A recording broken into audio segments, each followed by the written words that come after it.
The title of our exhibition, Corpus, has a variety of different dimensions or doubled senses. In the most kind of obvious or clear sense, corpus refers to the body of work. So this idea that we're surveying almost 50 years of an artistic life. The other aspect to corpus also has to do with the presence of the body, the important presence of the body in Almeida's work. And this has to do not only with the fact that the body is represented, but in a way the body is her medium.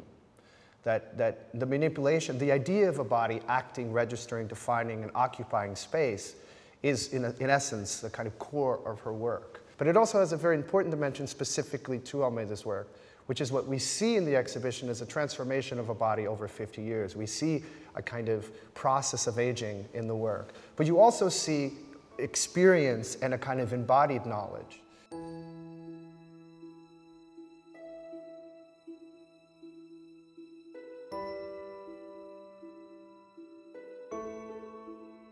What I think the exhibition reveals is that Helena is very much an artist for whom working is a daily practice. It's a daily practice of sketching, of moving, of creating a choreography, and in a sense developing her body to the point where the image is taken.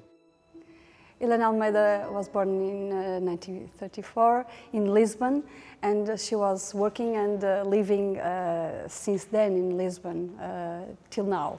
Helena is a daughter of a sculptor, a Portuguese sculptor, Leopoldo de Almeida, and she was working since very early with her father in the studio that now belongs to her. And there she was a model. Helena Almeida studied in Lisbon, in the Fine Arts School in the end of the 50s, and Helena was studying painter. She started immediately a fight with the paint and with the materials of the paint. So this is how her history starts. After her fight with the painting, as she's referring sometimes, she discovered that the medium that could give the full sense of her ideas, it was the black and white photograph. The photo allowed her to be part of the work, to build a space where she could be.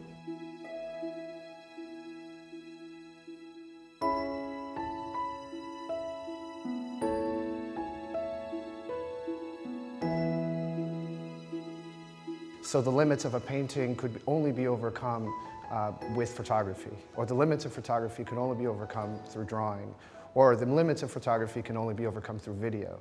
And in a way, she kept working through that media throughout her entire career, maintaining a certain interest in questions of the body, in questions of how do you express interior states in external form, but really also working specifically with the quality of every media, so that the instantaneous moment of the photograph, the thinking or the speed that drawing also allows, and the kind of durational aspects of video. So she worked in a variety of different ways, in a variety of media, almost confronting the limits of each and using them to overcome the limits of the other.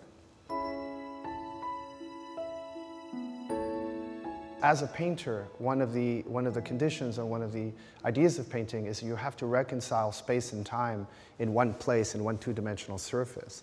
And what you can do in photography, of course, is extend that surface and that space and extend the narrative through multiple images. And her work becomes, I think, very interested in not only each image or the sequence of an image, but the middle spaces between an image, what happens in between. So often a series isn't so cinematographic. In a sense, the show is organized partly around the presence of this body, of the artist who both manipulates and shapes, but also of the artist using her body as a way of marking a presence. It's a very simple way to understand her working process throughout all the media, whether it's through the initial paintings in which there's a suggestion of an action, through the later work in which the studio becomes a kind of stage in which the choreography is captured in an instantaneous photograph with other photographs, in a sense, standing in for the in-between moments.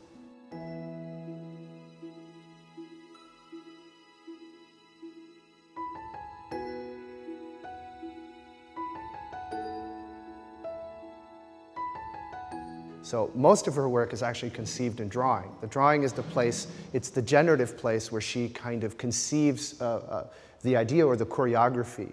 She then has used video to almost rehearse or to understand space. She works very much like a choreographer, marking places on the studio floor, really understanding how her body moves. One of the transitions that happens in her work in the 1980s, 1990s, the artist studio becomes a kind of theatrical space. And it's an emotional space.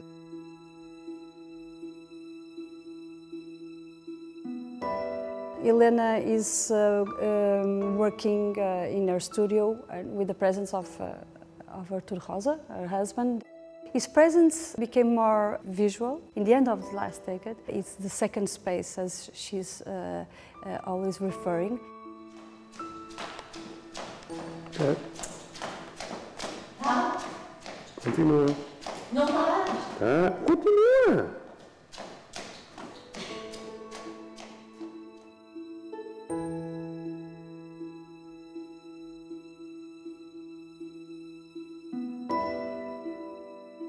In a sense, you could look at the exhibition as an ongoing performance over 50 years of this body moving through a series of spaces for almost 5 decades. And it was important to us to highlight that she's very much a working artist, thinking, working, and making today.